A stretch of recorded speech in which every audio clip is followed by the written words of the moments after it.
सिंह भुल्लर।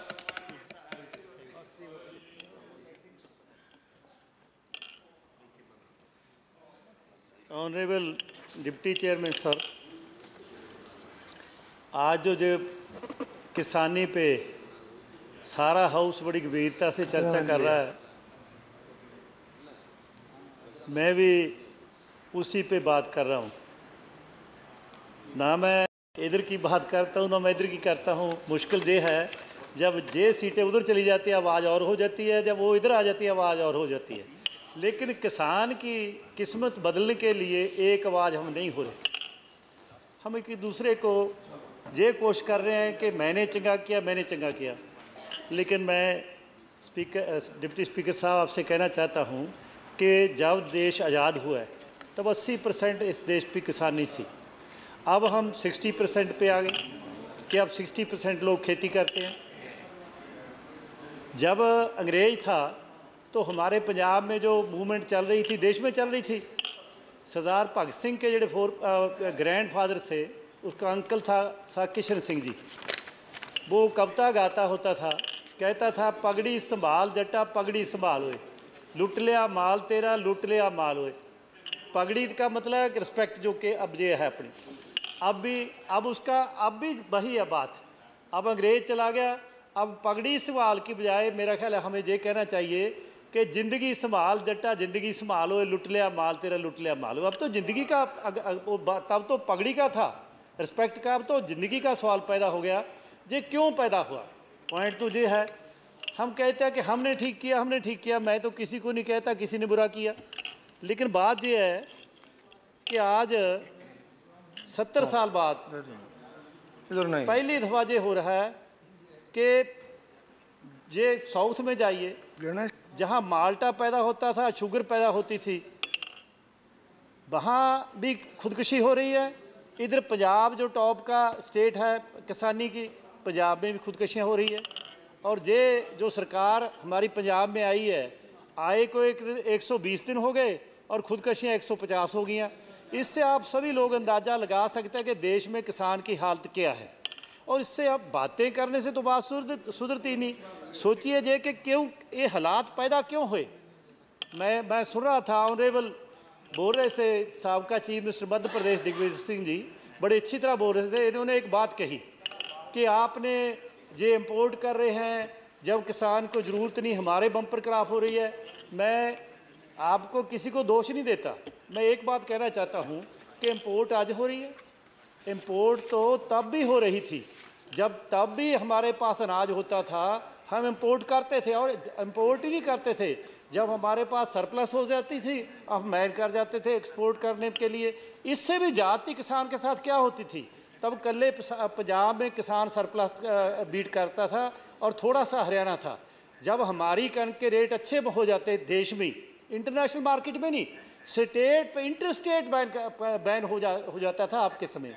ये किसान के साथ से बड़ी ज़्यादा को हो सकती है कि जब उसको प्राइस मिलती है, अगर इंटरनेशनल प्राइस अप होती है तब भी हम एक्सपोर्ट बंद करते हैं, इंटरनल प्राइस बंद होती है हम स्टेट को बंद कर देते हैं। अगर हमारे कमी आ जाती है, सरप्लस हो जाती है, तो हम किसान की हेल्प पे नहीं आ रहे। इसलिए अब नहीं, शुरू से ही किसान के एंटी पॉलिसी चल रही है। जो हमारा कमीशन है वो प्राइस वही इंटरस्टेट, मैंने वही बोला है, जिला बंदी भी हो जाती है, जिला बंदी भी शायद थी, इंटरस्टेट मुझे पता है। जो हमारा किसान है उसके साथ ज्यादती इससे भी जो ज़्यादा हो रही है वो ये है कि जब किसान के पास कोई चीज़, जैसे थोड़ा सा पीछे कि ओनियन पिछले साल 100 रुपये किलो चला गया, तब बंद कर दी एक्सपोर्ट कि नहीं ये हो नहीं सकती, किसान को बद रेट मिल गए। अब किसान का प्याज रुल रहा है, अब सरकार सपोर्ट भी नहीं आई। पीछे पोटैटो का ही हाल हुआ, अब पोटैटो का ही हाल है। पीछे टमाटर का ही हाल हुआ, अब भी यही हाल है। इसलिए कभी बासमती की डिमांड आई, पिछले साल बासमती रुल गई, किसान फिर रुल गए। हर दफ़ा मैं तो जहाँ तक देखा है कि असम में जाओ, चाय वाले को देखो, चाय वाला रो रहा है, जो टी पैदा कर रहा है फार्मर वो भी रो रहा है। कोई फार्मर देश में सुखी नहीं, सभी फार्मर जो है वो दुखी है। उसका कारण क्या है? कारण देश की नीति है।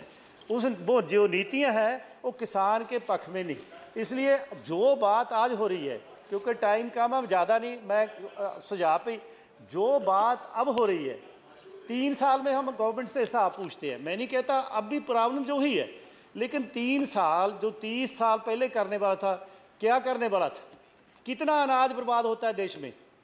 ये आपकी गवर्नमेंट की फिगर है, क्वेश्चन का आंसर है कि 1 लाख करोड़ का फूड ग्रेन, वेजिटेबल, फ्रूट सारे 1 लाख करोड़ के वेस्टेज हो जाते हैं।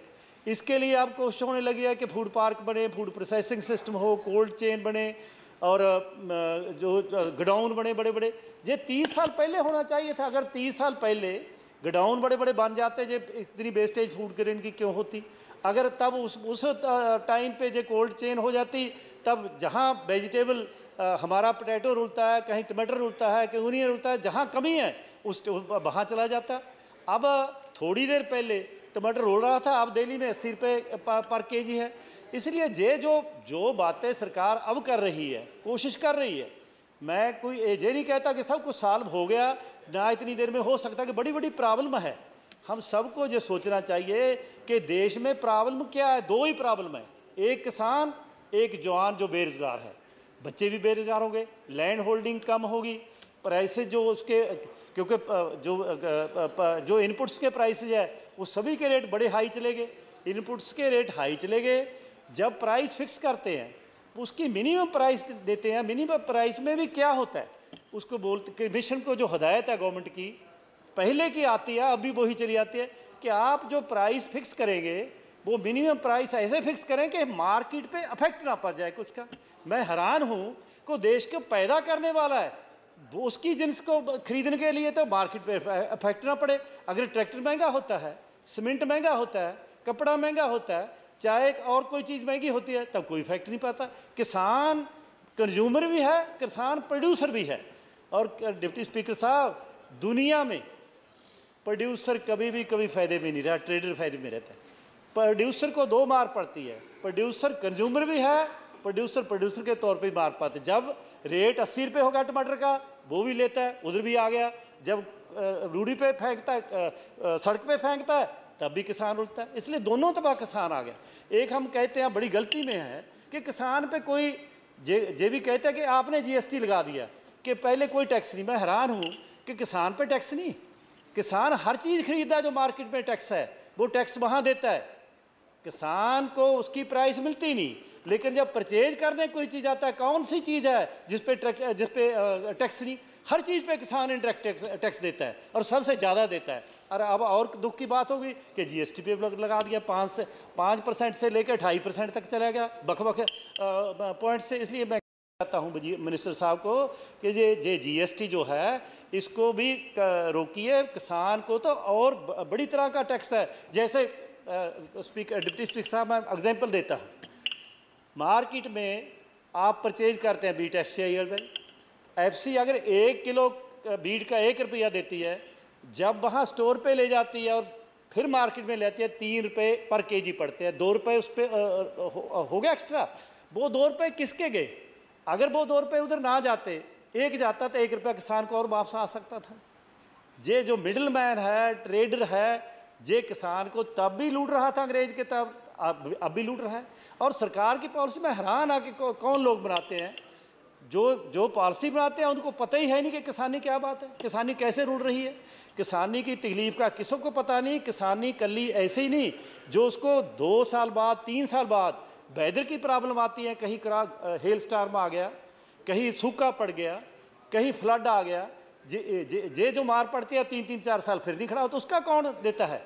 उसका जो है उसका भी देना चाहिए। इसीलिए किसान की जो किस्मत है, मेरे से पहले भी राजा जी ने बोला है कि वो किसान कर्जे में जमता है, कर्जे में रहता है, कर्जे में मरता है। उसका कारण है दुनिया में, हमारे मुल्क में किसान की ऐसी हालत है। अमेरिका, ऑस्ट्रेलिया, जब वहाँ जाओ, वहाँ जो किसान खेती करता है बहुत ज़्यादा सब्सिडी देती है वहाँ की गवर्नमेंट, तहाँ वो लोग जिंदा रहते हैं। गवर्नमेंट उनको कहते हैं कि जितने हमारे से हेल्प लो, लेकिन खेती करो।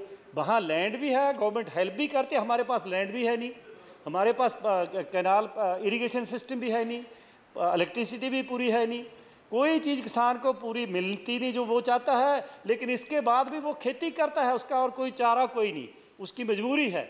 इसलिए मैं कहना चाहता हूँ मिनिस्टर साहब से कि किसी को दोष देने की बजाय मैं इधर भी कहना चाहता हूँ, इधर भी कि हम सब इकट्ठे होकर, लेकिन सोचिए अगर किसान को सुरत आ गई, किसान में एकता नहीं, बदकिस्मती है किसान की, किसान को कुछ भी करने की ज़रूरत नहीं। आप तो भूख हड़ताल करते हैं ना, हम तो मुलाजिम भी भूख हड़ताल करता है, कोई टैंकी पे चढ़ता है, किसान को क्या करना चाहिए? मैं किसान को बेनती करता हूँ कि एकता करिए, आप खेती की भूख हड़ताल करिए, कर दिए, 1/3 कर दिए। किसान ची मिहनत करेगी गवर्नमेंट के, आइए खेती करिए, हम आपको रेट ठीक देंगे। लेकिन बदकिस्मती है कि किसान में एकता नहीं, वो रोता है, खुदकुशियाँ करता है, हम उसको देखते रहते हैं, जहाँ बोलकर चले जाते हैं, लेकिन सीरियसली हम बिल्कुल नहीं ले रहे। मैं एक बार और कहना चाहता हूँ डिप्टी स्पीकर साहब, ये जैसे जो चल रहा है, इस देश में क्रांति आने का खतरा है।